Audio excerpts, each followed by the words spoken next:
Hello, everyone, and welcome to Locked On Flames. The Flames are back home tonight in Calgary as they look for that must win Game 5 victory if they want to take it in 6 in Dallas.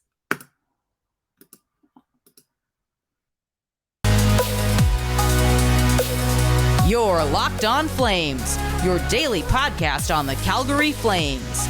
Part of the Locked On Podcast Network, your team every day.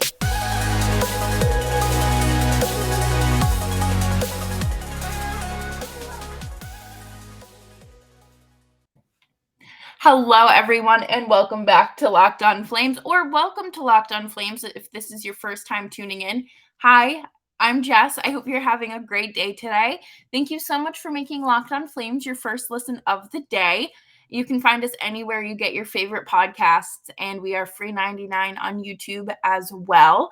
If you are new here, please make sure you're subscribed and leaving a nice little rating or review. I would definitely appreciate that. I think that would be very nice to do, especially if you're a bandwagon fan. Show love to the content creators, right? But tonight, the puck drops at 7:30 Mountain Time. This is a must-win game for me because the Flames need to wrap this up as soon as they can, as quick as they can. And we don't want to go to 7 because that gives the Stars a chance to win. And we don't want that. We want to say, see you later, jet out of Dallas, and see who wins this Kings and Oilers series, right? And you need to win as few as possible. And so you can get a little bit of rest too, but not enough rest where you lose your momentum. And I think 6 is the perfect amount for that. I think if you sweep a team, you kind of lose that momentum. But that's just me personally. I'm not an athlete. I'm somebody who observes. The Flames lines are changing from game 4, but they remain the same from game 3. So it's nothing to really report on or really make any adjustments there.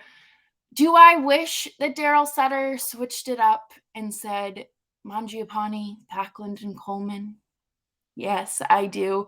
But I think that we might see some line shuffling tonight. I don't think that, you have to go out there and necessarily roll out the lines from your first shift in like the first period. I think what if Daryl Sutter is one of those guys that will change things if he sees fit, like most coaches in the playoffs, I think do. But a part of me is also kind of like, what if he's playing mind games?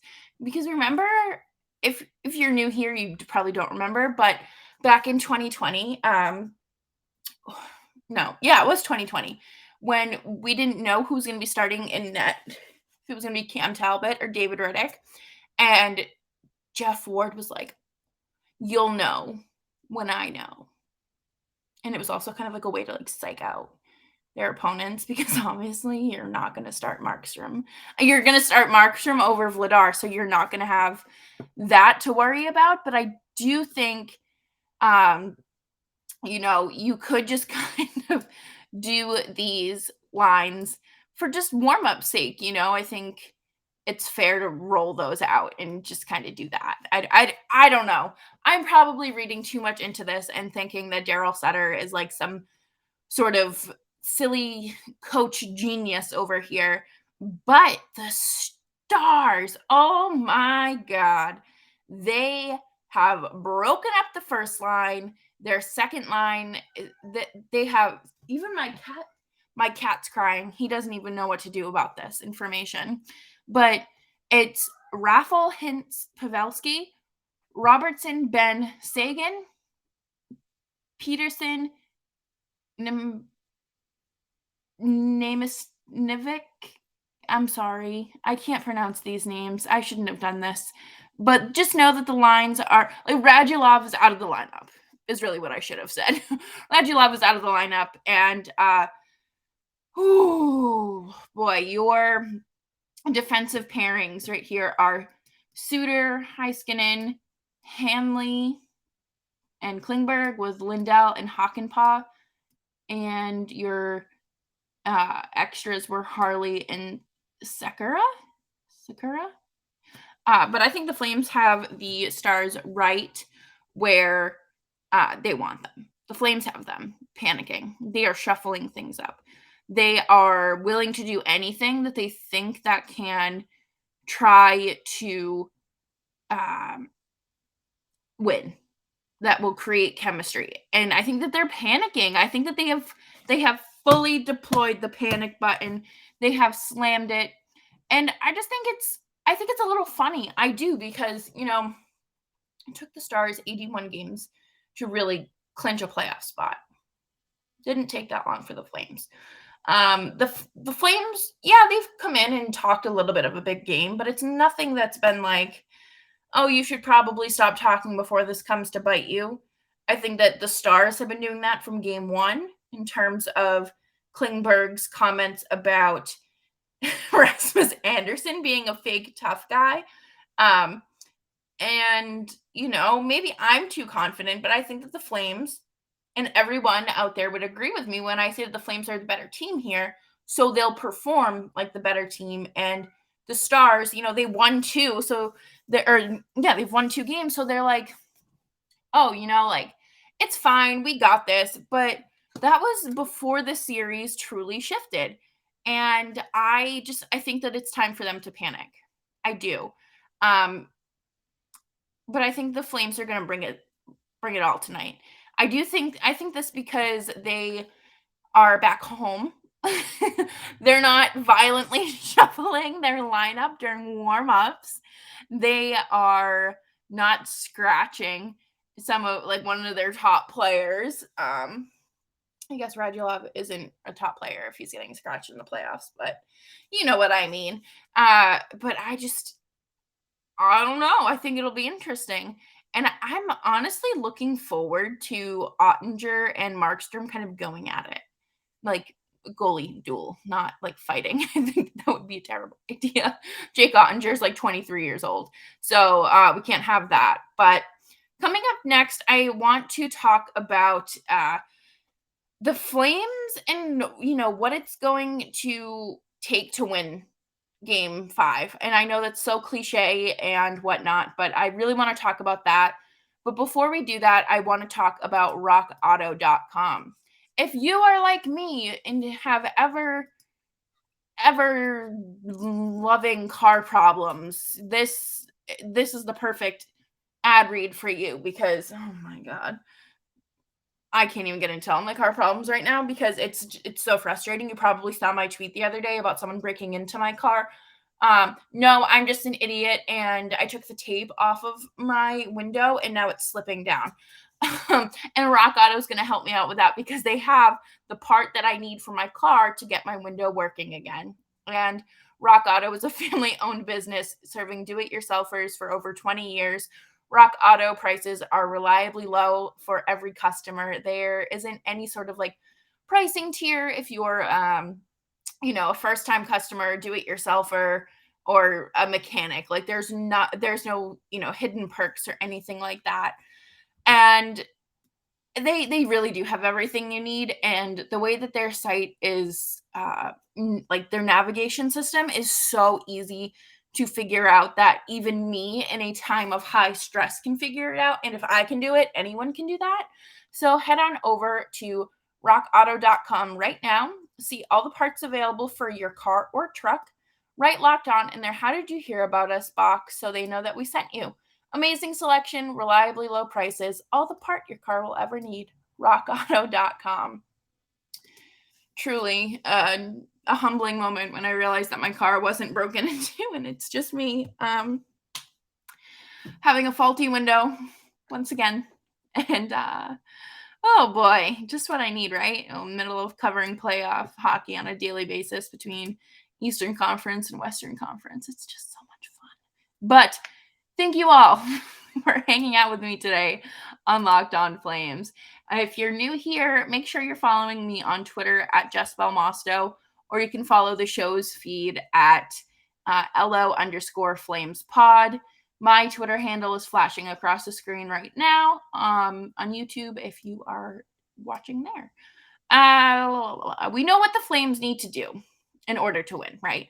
I'm not going to do this whole, they need to score more goals. They need to be, they need to have this grit. They need to have this mindset of winning and whatever. No, we need to see what we saw in game 4, right?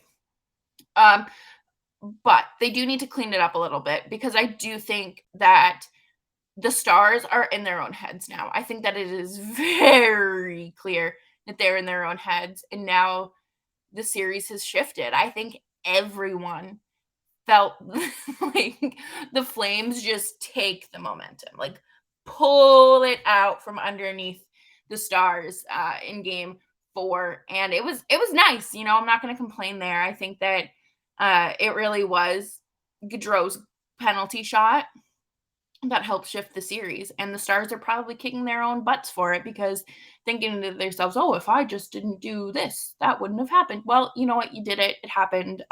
Deal with it and just accept it. The Flames should have the utmost confidence going into this game and finishing the rest of this series, because number one, they won the Pacific Division. Okay. Now, I know people kind of joke saying, oh, well, that's not a very competitive division. You're right. But the Flames have 3 40-goal scorers. Gaudreau came in second for the most points in the league. So watch yourself. I truly don't know what the Stars have to offer anymore. My condolences to all the Ben Bishop stands. That's really all you had. And then you had Braden Holtby, and isn't he on LTIR? But enough of my smack talking. The Flames really, they should have the confidence. They will have the confidence. I think that they're one of those teams, though. Like, people are getting so upset that they're calling themselves underdogs, right? They are underdogs. They are absolutely underdogs in the sense of no one expected them to perform this well. And of course, they won the Pacific Division. Gaudreau had 116 points. Lindholm had 42, 43 goals. Same with Tkachuk and Gaudreau. But you know what? No one expected them to perform at this level and come out on top of the Pacific Division, lead the leagues in shutouts, or anything like that. So yeah, that is what an underdog is. When you defy the odds, okay? But this is what I think the Flames need to do tonight. Mainly because this is what my dad told my brother to do growing up when my brother was a very small, skinny child. I would compare him to Gaudreau in the sense of, undersized and just going up against these 3rd and 4th graders who were much bigger than him playing football, and this kid in pads is still so much smaller than the kids his age. But they used to do this warm-up drill where they would get down into the 3-point stance and fight for the ball, right? My dad would always say, growl. Get in their heads. Just start growling and don't foam at the mouth growl, but I'm not gonna growl because that's weird, but just start talking smack. Start it. Just do something. Get in their heads. Make fun of Jamie Benn. I don't know who else. Tell Tyler Seguin I don't know. I make fun of Tyler Seguin that for his girlfriend doxing him and still being with that girl. There are so many ways that this team could get in this team's head. The Flames could easily do it, which is why I think I need to be a hockey coach so I can just be get in that kid's head. Do it. Just do it. I'm not saying take low blows. Don't hit too below the belt. Don't go for the jugular, but take that hit right where they need it, right? So just continue. But could you imagine Elias Lindholm on the face-off dot growling? Oh my God, that would be hysterical. Oh my God, I need that in my life. But the Stars are one of the teams that, one of the few teams that are patient enough and don't give in to the Flames as easily as other opponents. And that's where the Flames have had trouble. I think that the Flames have been able to force penalties with teams like Tampa. Tampa is so undisciplined, and I've always thought that about them. That's for next segment. I'll hold on to that one. But like the undisciplined team, like the Oilers, even the Bruins, when I saw them in Boston, that was not very well. But I think that the Flames just have to, like, they've had these first 4 games to truly get into the Stars' head. Regardless, the Stars have tried, and I don't think that the Flames care, because the Flames the Flames know that they can win. The Stars don't think they can win, at least in my opinion. That's just what I'm seeing here from my couch. My hat, if you're watching on YouTube, I'm so sorry that my hat looks like this, and I have like these two little, I look like a little like French Philip Forsberg mustache. It's like growing out behind my ears. But I don't think that the Flames are ever going to let that get to them at this point in the playoffs. Sure, if they advance and play the Oilers, yes, I think that's a different story. That's going to be a bloodbath regardless, like if it happens. But against the Stars, I'm sorry, the Stars are not like a super competitive team that should be getting in this team's head.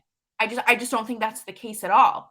And the Flames aren't going to let it get to them anymore. It's out of their system. I think it was really out of their system after game 2. So heading into game 3, it was just kind of like, okay, now what?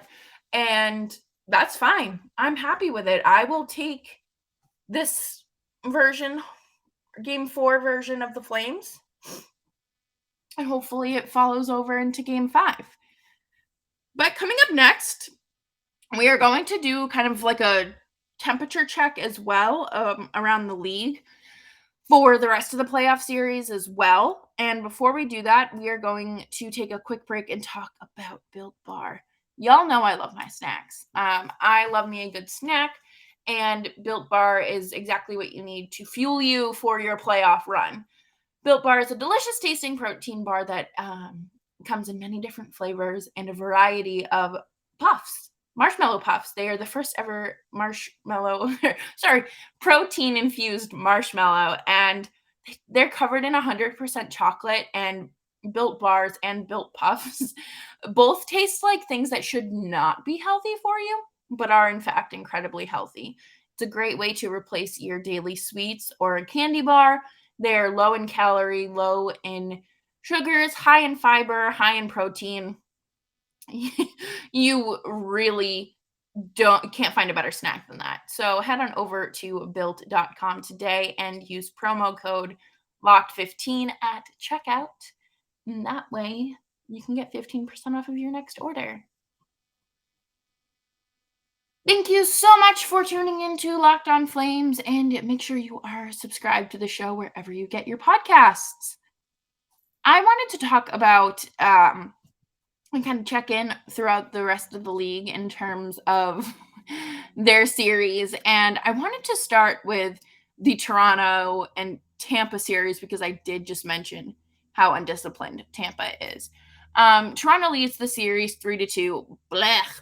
I mean, we all know that they're very capable of blowing a 3-1 lead. We saw it last year. We've seen them blow 4-1 games. And, that whole joke. But Tampa is such an undisciplined team that's what's going to cost them this series. I have always thought that they are a sneaky, dirty team. I believe it was Nikita Kucherov. That was 5 years ago.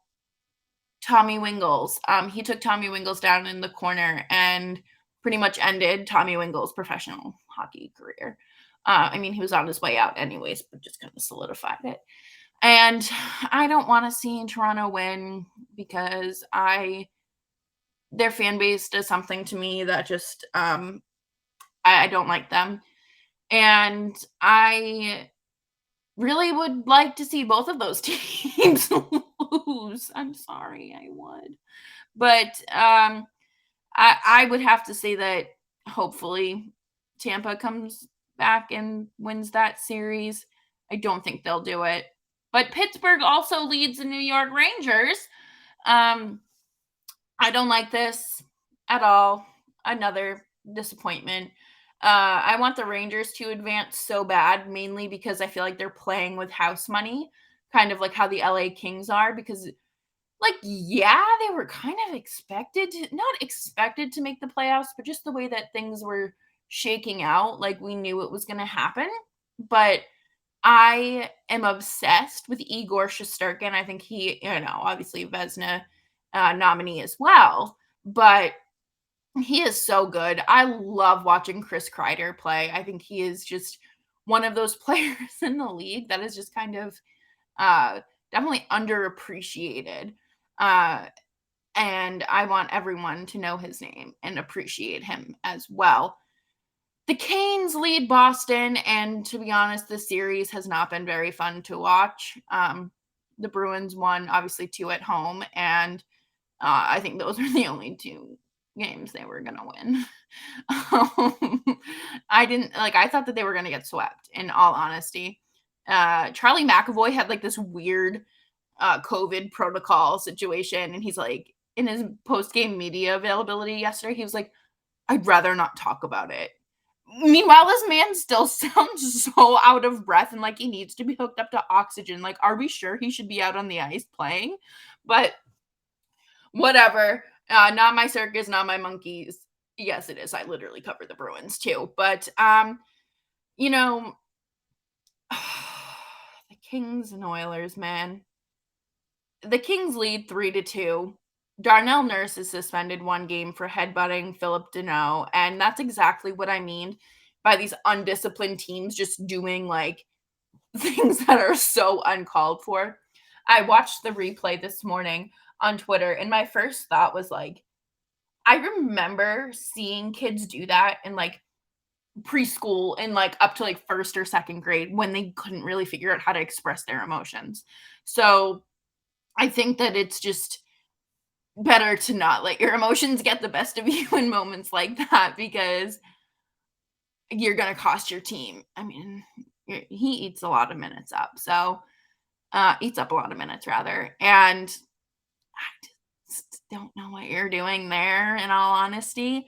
I really do want to see a Battle of Alberta playoff series, but at the same time, I really don't want to play Evander Kane. I don't want to see him on my TV. I have a hard enough time watching the Bruins games because it's just a Tony D'Angelo love fest between the announcers, and it's really annoying because people bigots and people who are accused of domestic violence and have credible accusations against them really don't deserve redemption arcs. And this is coming from someone who works in public relations and orchestrates redemption arcs. So some people just don't deserve those. And I just don't want to see it. I just don't want to see that. And then, of course, you have the Avs sweeping the Preds. Okay. We knew that was going to happen. Daryl Sutter called it.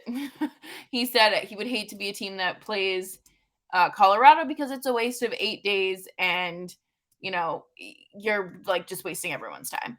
And I don't think you would have seen it go any different, even if UC Saros was in net.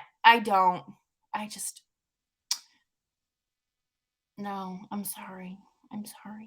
But you should check out Locked On Predators because I do have a segment on there. And then I think Ann Kimmel and I are going to be doing a fun little crossover show. So thank you all so much for tuning into today's episode of Locked On Flames. As always, you can follow me on Twitter at Jess Belmosto. I'm trying to point to it on the screen. But thank you all. And you can follow the show at LO_FlamesPod. And of course, you can subscribe to the show wherever you listen to your podcasts. If you're like me and you always have to, I've become an iPad adult where I always have to be listening to something while completing tasks. What's the weirdest task you listen to a podcast during. I think for me, it's folding laundry or cleaning the bathroom. Because, like, normally I would just listen to music in those situations, but no, like, I have to listen to someone speaking. So I will check in with you all tomorrow for Game 5 recap. And, of course, as the Flames head back to Dallas, we're just going to hope. We're just going to hope. Thank you all again, and I will see you tomorrow. Bye-bye.